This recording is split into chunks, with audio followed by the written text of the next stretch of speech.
যেতে পারলে প্রথমবার এসেই সুযোগ পাচ্ছেন, আর না যেতে পারলে বিদায় নিতে হবে। সো কি মনে হচ্ছে?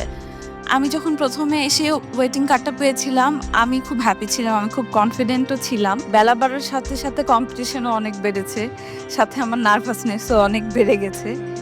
আমি আসলে কষ্ট পাবো যদি আজকে এখান থেকে চলে যাই, বাট আমার জার্নি এখানে শেষ হবে না। ভালো লাগলো ব্যাপারটা। দেখি স্কোর কি বলে। স্কোর বলছে হাসমিন, আপনাকে আসলে আমরা এবারের মতো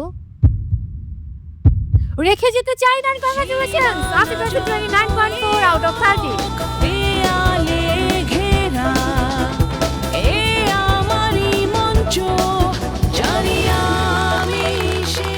ওকে, সো চাঁদনি, চাঁদের মতো জলজল করুন, সেই প্রত্যাশা থাকবে। মন খারাপ করা যাবে না। আই হোপ নেক্সট টাইম আপনি অনেক ভালো করবেন।